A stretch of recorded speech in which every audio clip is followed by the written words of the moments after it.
Hello, and today we're going to be reviewing the Ryobi p705 18-volt hand light, so let's get started. Starting off at the bottom of the tool, we have the 18-volt battery slot, which will accept any of Ryobi's 18-volt batteries. Overall, the battery slot is nice and secure, and there really is no wiggle coming from the battery, so overall the battery slot is good on this particular tool. And next up we have an empty void, very similar to the leadership in this country. I mean, this is the 2x4 clamping area. Overall, this 2x4 clamping slot actually works fairly well as long as you're working with an actual 2x4. It does a good job of keeping the light in place and is useful if you're working in a basement or maybe in an attic. So overall, I think it is a useful feature, and I am glad that Ryobi decided to include it rather than just having an empty void. So yeah, moving on. And next up we have the handle. Now the handle actually is fairly decent on this particular light. It has a nice rubberized texture which will help keep your hands in place if they're wet or slippery, and it just overall adds to the comfort of holding the light.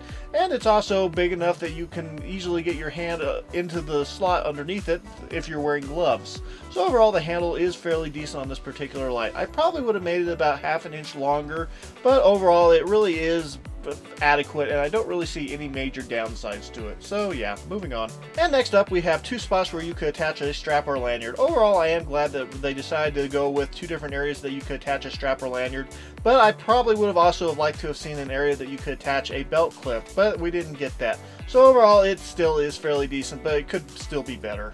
And next up we have the rotating head. Now the rotating head can basically almost rotate into the upside down position whether you're rotating it left or right, although it can't completely rotate into the upside down position because of that design. Now it works fairly well when you're using it in the 2x4 clamping mode, or if you just have it sitting on the ground next to you. So overall the rotating head is fairly decent and it gets a pass, although I personally prefer a standard tilting style head versus this sort of style. So yeah, moving on. Next up we have the on and off switch. Overall the on and off switch is very simple and it's not actually all that big. I personally would prefer it to be a little bit bigger and maybe have a couple additional modes. As it stands right now, this light only has an on and off mode, and that really is kind of limiting. I'm not saying I want a strobe mode, don't get me wrong, I never want a strobe mode ever, but it would have been nice to maybe include a high, medium, low, but then again this isn't really the brightest light to begin with, so maybe that makes sense. But overall it's adequate, it just could use some improvement. And next up we have the LED bead. Now the LED bead in this particular light has a rating of 130 lumens, and that really is not all that bright considering that you're running it off of an 18-volt battery. Now the reason for only 130 lumens I would assume would have to do with the runtime. Ryobi claims that it can provide up to 35 hours of runtime using a 4 amp hour battery, and that actually is a fairly good runtime, which can be useful in a lot of different situations, whether you're camping in a remote area or if you're dealing with an emergency situation like a hurricane or blackout or possibly even a war. So overall this particular light does have an interesting set of specs when it comes to its lumen output, and it is definitely going to leave some people underwhelmed if they're expecting a little bit more power considering they're using an 18-volt battery in it. But as long as you read the description, you should know what to expect, and it still is fairly adequate for most everyday needs, so it does get a pass. Without a battery, the light weighs 252 grams, or a little over half a pound, and with a 4 amp hour battery, the light weighs 974 grams, or a little over 2 pounds. Okay, let's talk about the pros and cons real quick. And as usual, one of the first pros is that it's 18 volts. 18 volts means it'll run with all your typical Ryobi 18 volt batteries, or if you so choose to, you can adapt batteries over from a different brand via a third-party adapter. Light. Now it's light in more ways than one. It puts out light and the weight on it is fairly light as well. So overall it has a fairly decent light profile in my opinion in more ways than one. Strap points. There are two different spots on this particular light's body that you can attach straps or lanyards to, and overall I would definitely consider that to be a pro.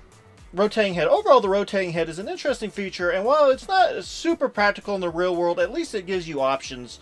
And I have to say that it's definitely better than having it be a fixed-headed light or something that you couldn't adjust at all. So I would definitely say that it's a pro in my opinion. 2x4 clamp. The 2x4 clamp is definitely a useful feature and can come in handy in different situations. Now in the real world you're probably going to be fairly limited on how often you actually use it in this manner, but at least it's an option, and at least they included it, and at least they gave some thought into how the light was designed. So overall that's why it's on the pro list. one mode. Overall, I would have preferred to maybe have a high and low mode. Maybe have a high mode that gives you a little bit more light, and then the low mode that would be a better option for a longer runtime. I just think that this light would have benefited from having more than one mode, but I can understand that a lot of people don't want to have more than one mode. So overall, it's not really that big of a con or that big of a pro that has one mode. It's just kind of meh. Not very bright. Now, I understand that this particular light was meant more for a longer runtime, but if they'd opted to give you more modes, then you could have had more light and more runtime, depending on what you wanted in that situation. Overall, this is adequate for a lot of different tasks. It just isn't as bright as it could be, and in my opinion, it definitely would have benefited from having a better LED bead in it. So, at the end of the day, I do consider it to be a little bit of a con that it's not that bright. Small button. Overall, the on-off switch on this particular light is a little bit on the small side, and I personally would have preferred it to be a little bit bigger. It would have been handy for if it had been bigger for if you're wearing gloves or if you're not currently holding the light and you're trying to find the on-off switch and you have your hands full. Overall, it's not horrible, but it definitely could be improved, and that's why it's on the con list. And the last con would be the price. Now, the price isn't horrible. The light retails for around $20 if you buy it tool only, and that isn't horrible. But at the same time, I really think that there are other options from Ryobi that are a little more expensive that are, well, just a better option. I think if it had been priced closer to the $10 to $15 mark, it would be easier to recommend. But as it stands, $20 is quite a bit of money to pay for a light that only gives out 130 lumens. So yeah, I consider it to be a little bit of a con. And that is it for the pros and cons. Final thoughts on this particular light. Now, overall, this little light is very similar to a light that Hart has, and there's a good reason for that. They're both owned by the same parent company. Now, both tools have their pros and cons. The Ryobi has more tools in its lineup that are better tools in my opinion, and the Ryobi is also more comfortable to hold, and there's more places you can attach a strap to it. And the Hart has its own pros. The Hart has a better LED bead in it, rated at 200 lumens versus Ryobi's 130. And the Hart is also more compact. So out of choices A and B, which one would I pick?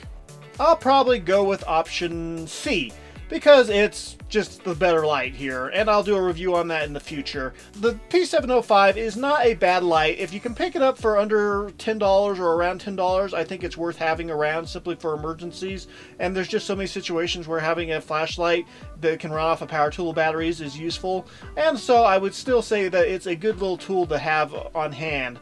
But if you're looking at buying one of these new, I would save up the extra money and go with option C. It's only about $5 more expensive. So yeah, if you like this video, please like and subscribe, and we'll see you next time. God bless.